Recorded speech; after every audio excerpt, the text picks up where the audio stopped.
Hello everyone, welcome to our YouTube channel. This is English classes by Preeti ma'am.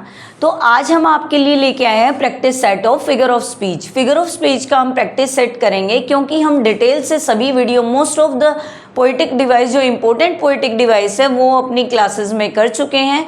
तो आज मैं bore ना करने के लिए, कई बार क्या होता है हमने मोनोटोनस लगता है वही figure of speech next next आती जाए, इसीलिए मैं बीच में आपके लिए एक प्रैक्टिस सेट ले आई हूँ जिससे आप लोगों का इंटरेस्ट इसमें बढ़ेगा और आप जितनी आपने डिटेल में प्रैक्टिस वीडियोस को देखा है, क्लासेस को देखा है पोइटिक डिवाइस का, उनके क्वेश्चंस को सॉल्व करेंगे। Let's start with the first question without any delay.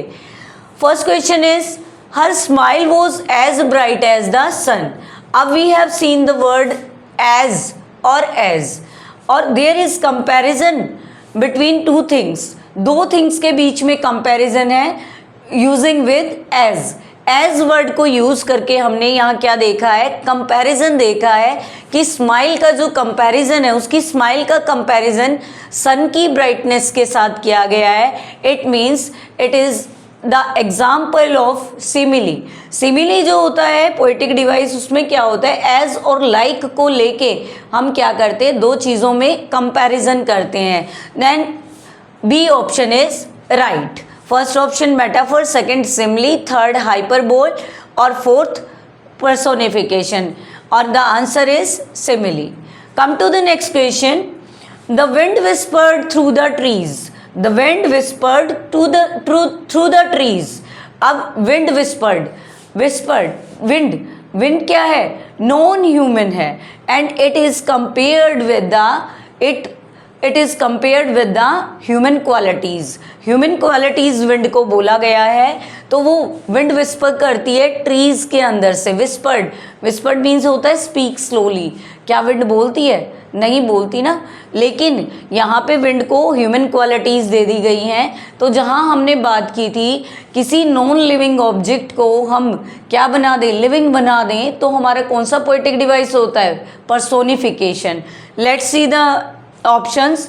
First option is right. First he option हमारा पर्सोनिफिकेशन है, तो हमारा फर्स्ट ऑप्शन क्या रहेगा, सही रहेगा। फर्स्ट का बी ऑप्शन है और सेकंड का ऑप्शन ए आंसर हमारा सही है। Come to the third question. He is a walking encyclopaedia. Encyclopaedia means जिसके अंदर सभी चीज़ों की नॉलेज होती है, सभी चीज़ों की इंफॉर्मेशन होती है। कोई भी एक इंसाइक्लोपीडिया किसी एक सब्जेक्ट से रिलेटेड है तो उस सब्जेक्ट की सारी इंफॉर्मेशन आपको इंसाइक्लोपीडिया में मिलेगा, ठीक है। अब इसको he is a walking encyclopedia, अब उसको क्या बोल दिया गया है, इंसाइक्लोपीडिया बोल दिया गया है, यानी it is also a comparison between two things but without using as और लाइक। एज और लाइक को यूज नहीं किया गया ये भी, लेकिन हमारा क्या है, कंपैरिजन है। तो which option is right, A simile, B hyperbole और सी मेटाफर, डी आयरनी। तो सिमिली तो ये है नहीं क्योंकि एज और लाइक का जो कॉन्सेप्ट है वो इसमें है नहीं। हाइपरबोल होता है एग्जरेट करना किसी चीज़ को। अब मेटाफर, ये हमारा क्या है, मेटाफर, यानी C option is right. C is our answer, metaphor. इसमें कंपैरिजन है दो चीज़ों का विदाउट यूजिंग एज और like. Let's see the next example. This is the fourth example और fourth question. The buzzing bee is banged into the bus window. अब यहाँ पे आपको क्या दिखाई दे रहा है, यहाँ पे आपको रिपीटिशन दिखाई दे रही है बी की साउंड की, ठीक है। बी साउंड की आपको रिपीटिशन दिखाई दे रही है, और जब हमारी एक लेटर की रिपीटिशन बार बार सेंटेंस में हो रही होती है तो उसको हम क्या बोलते हैं, एलिट्रेशन बोलते हैं, जिसको हिंदी में आप अनुप्रास अलंकार भी बोल सकते हो। अब यहाँ पे लेकिन एक चीज़ हो रहा है, आपको दिखाई देगा बजिंग साउंड। हमने किया था जब साउंड्स को कोई वर्ड रिप्रेजेंट करता है, साउंड्स रिप्रेजेंट करता है, जैसे हिस, बज, हम ओनोमोटोपिया यूज़ करते हैं उसके लिए, लेकिन यहाँ पे जो ज़्यादा यहाँ पे हमें एग्जाम्पल का आंसर लग रहा है वो है हमारा एलिट्रेशन। क्यों लग रहा है? क्योंकि इसमें बी को बार बार रिपीट किया गया है, बी कॉन्सोनेंट को, और इनिशियल लेटर है ये हमारा।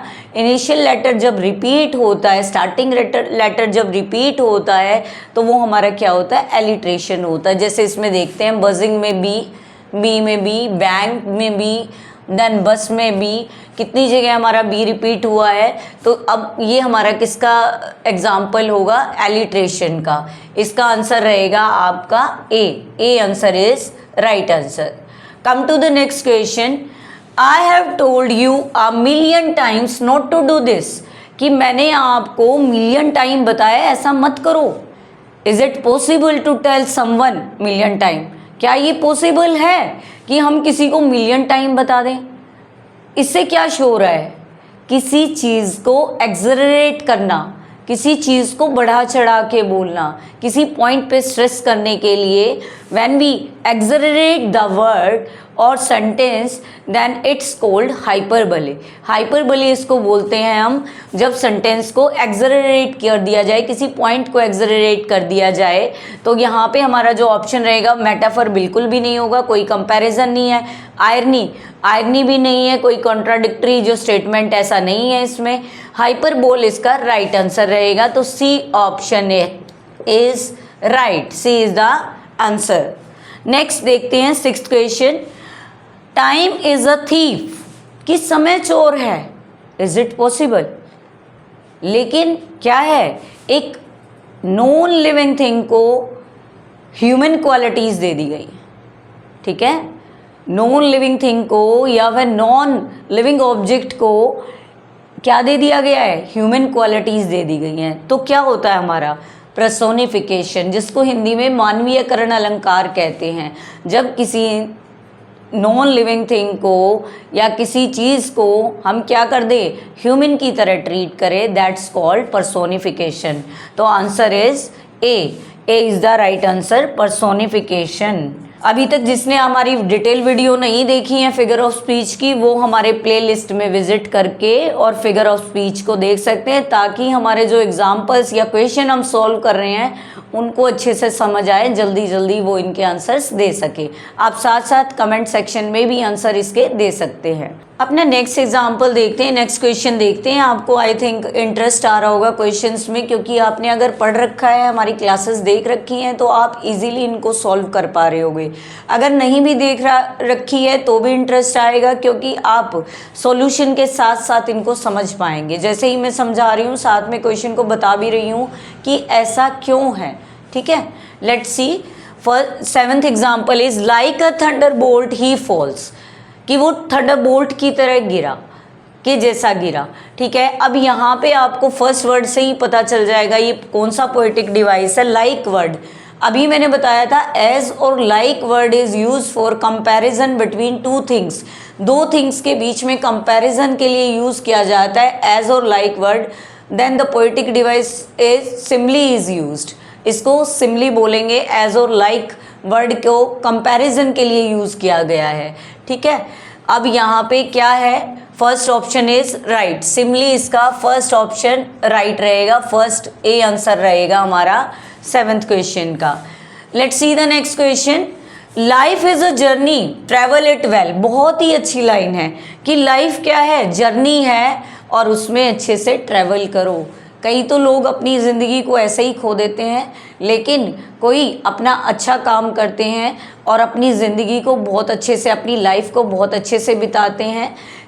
इसमें वही लाइन दे रखी है, लाइफ को कंपेयर किया है एक जर्नी के साथ, कि लाइफ क्या है, जर्नी है, उसको अच्छे से ट्रैवल करो। जब when we compare two things with each other without using as और like, it is called metaphor. Metaphor कहा जाता है जब एज और लाइक के बिना कोई कंपैरिजन हो तो सेंटेंस में। इसको लाइफ को जर्नी कहा गया है, तो यहाँ पे हमारा B option is right, that is metaphor. इसमें हमारा बी आंसर हो गया है। Come to the next question. O death where is the sting, O death where is the sting.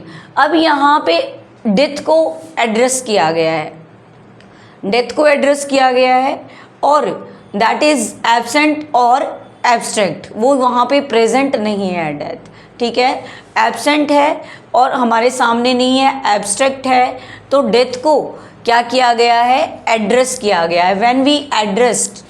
when we address non living या non living object, or that the object that is not present in front of us, it is called an apostrophe, उसको हम क्या बोलते हैं, apostrophe बोलते हैं। तो इसका first answer he A option he right हो जाएगा, apostrophe.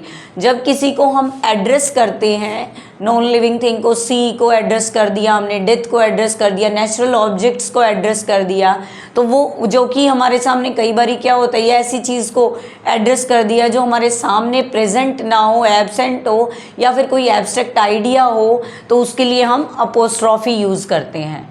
Let's see the 10th sentence, the classroom was a जू। अब क्लासरूम को क्या बना दिया गया है, जू बना दिया गया है। क्लासरूम को कहा गया है क्लासरूम बिल्कुल जू थी, ठीक है। It is also comparison between two things, that is classroom and जू, लेकिन विदाउट यूजिंग लाइक और एज वर्ड। लाइक और एज का यूज़ नहीं किया गया है, और it is also a comparison between two things, it's called metaphor. जब कंपैरिजन हो दो चीज़ों के बीच में तो उसको हम क्या कहेंगे, मेटाफर। सिमिली नहीं होगी, एज और लाइक वर्ड नहीं है, देन हाइपरबोल नहीं होगा, एक्सरेशन नहीं है किसी चीज़ की, एक्सरेट नहीं किया गया किसी चीज़ को। यहाँ हमारा ऑप्शन मेटाफर ठीक हो जाएगा, तो C option is right.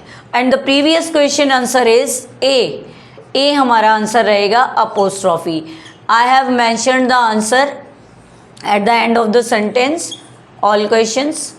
Let's see the last 5 question of today. आज के 5 क्वेश्चन और रह गए हैं जो आज हम करने वाले हैं, वो भी बहुत इंपॉर्टेंट है, सभी एग्जाम में आते रहते हैं इस तरह के जो फिगर ऑफ स्पीच है, ध्यान से सुनेंगे। 11th क्वेश्चन है ये हमारा, 10 क्वेश्चन ऑलरेडी हम कर चुके हैं। The stars danced playfully in the moonlit sky. Stars क्या है, नेचुरल ऑब्जेक्ट्स हैं, ठीक है। When we give the human quality to a thing और natural object, it's called personification.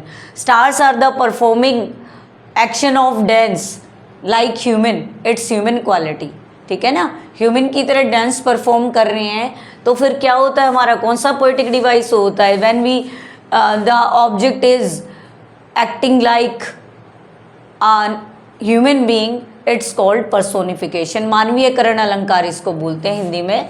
First one is hyperbole, next is personification, simile, metaphors. ना तो इसमें simile है ना इसमें मेटाफर है, किसी चीज़ को कोई कंपेयर नहीं किया गया है। ये हमारा क्या रहेगा answer, B, personification. B is the right answer of 11th question. Come to the next question, he is as brave as a lion. It is clear comparison between two things. He का comparison किया है lion से, कि वो brave है, कैसे, कितना brave है, लायन जैसा ब्रेव है। और word using as and as, when we use compare two things with each other using like और as, it's called simile. Simile बोलते हैं इसको, मेटाफर नहीं बोलेंगे। When the sentence is without like और as, comparison is there, then it is metaphor, now it's simile. Simile is the right answer. B is the right answer of 12th question. Next question is, this bag weighs a ton. कि इस bag का wait क्या है, ton है। Is it possible a bag weighs ton? एक bag का जो wait है टन हो सकता है? No. It is the exaggeration is used in this sentence to stress the heaviness of the bag. Heaviness दिखाने के लिए, शो करने के लिए एक्सरेट किया गया है किसी चीज़ पे। एक्सरेट, किसी पॉइंट को एक्सरेट करते हैं। When we exaggerate some point to stress something, it is called hyperbole. Hyperbole बोलते हैं, सिमिली नहीं होगा, कंपैरिजन नहीं है, आयरनी नहीं है, पर्सोनिफिकेशन नहीं है। इसका आंसर रहेगा आपका बी। What a coincidence. देखो सभी अभी तक 3 क्वेश्चन हमने किए हैं और तीनों का ही आंसर आपका बी आ रहा है। मैंने ये नहीं देखा लिखते हुए कि इसका आंसर बी रहेगा, लेकिन अभी तक 3 क्वेश्चन हमने किए और तीनों का ही बी ऑप्शन सही मिल रहा है। कई बार ऐसा एग्जाम में भी सीरीज में हो जाता है। Come to the 14th question, she sells on she shore. आपको क्या लग रहा है जब हम बोल रहे हैं it is a tongue twister? ये टंग ट्विस्टर है। Tongue twister is the example of alliteration. आपको कोई टंग ट्विस्टर मिल जाए तो सीधे से उसको आप क्या ऑप्शन टिक कर दोगे उसके लिए? एलिट्रेशन होता है वो। जब when in this sentence S sound is repeated, S sound bar bar repeat हो रही है तो ये हमारा क्या है? एलिट्रेशन है। Now A option is right. हमारा सीक्वेंस चेंज हो गया, पहले बी ऑप्शन थे राइट, अब हमारा ए ऑप्शन राइट है, तो आंसर इज ए। इसका आंसर हमारा 14th क्वेश्चन का आंसर रहेगा A. Come to the last question of today. आज का हम लास्ट क्वेश्चन देखते हैं। It is an open secret, 2 contradictory ideas are there, 2 contradictory words are there that are open और secret। दोनों ही वर्ड क्या है? कॉन्ट्राडिक्ट है। ओपन खुला, सीक्रेट बंद, ठीक है। दोनों वर्ड क्या है? They are opposite of each other, ठीक है। When contradictory words are there the poetic device oxymoron is there. अगर आपको कहीं भी कॉन्ट्राडिक्टरी वर्ड दिखाई दे जाए तो हमारा पोएटिक डिवाइस रहेगा ऑक्सीमोरन, ना तो मेटाफर होगा, मेटाफर भी नहीं होगा। Then oxymoron is given, allusion नहीं होगा, आयरनी नहीं होगा, तो बी ऑप्शन हमारा राइट है। इसका भी हमारा आंसर बी हो गया। बस एक ही क्वेश्चन के 5 क्वेश्चंस की सीरीज में जो 14th क्वेश्चन था उसका ए ऑप्शन है और सभी क्वेश्चन का जो आंसर है वो हमारा बी ऑप्शन है। ये कोइंसिडेंस हुआ कि मैंने ये नहीं देखा कि ऑप्शन बी आ रहे हैं सभी के आंसर, लेकिन हमने किया तो देखा कि बी ऑप्शन इज राइट, ठीक है। अभी हमने सभी एग्जाम्पल्स क्वेश्चंस कर लिए हैं, 15 क्वेश्चन सॉल्व किए हैं। आई होप आप लोगों को बहुत अच्छे लगे होंगे क्वेश्चन। एग्ज़ाम में आती रहती हैं ये क्वेश्चन। अगर आपको हमारी डिटेल फिगर ऑफ स्पीच की जो क्लासेस देखनी है तो यहाँ से आप प्लेलिस्ट को प्ले करें और हमारी सभी जो पोएटिक डिवाइसेस पे जो हमारी वीडियोस हैं, क्लासेस हैं, उनको आप देख सकते हैं, लाइक कर सकते हैं अगर आपको पसंद आ रही है, शेयर कर सकते हैं। अगर कोई सजेशन देना है तो you can suggest us in the comment box में आप सजेस्ट भी कर सकते हैं कुछ हमें कि टॉपिक क्या करना है या किस तरह के क्वेश्चन देने हैं। ये क्वेश्चन आज हमने एमसीक्यू बेस्ड लिए थे जो हमारे कॉम्पिटिटिव एग्जाम्स में आते रहते हैं। अब 1-2 ही पोएटिक जो इम्पोर्टेंट पोएटिक डिवाइस हमारी बची हैं जो हम अपनी नेक्स्ट क्लासेस में करेंगे। जैसे मैं आज ही बता देती हूँ, एक तो आयरनी है हमारा और 1-2 टॉपिक और बचे हैं, नहीं तो most of the poetic device we have completed in our class. और अगर आपको वीडियोस अच्छी लग रही हैं तो हमारी वीडियोस को शेयर करें, लाइक करें, हमारे चैनल को सब्सक्राइब करें। Thank you student for watching and listening our videos.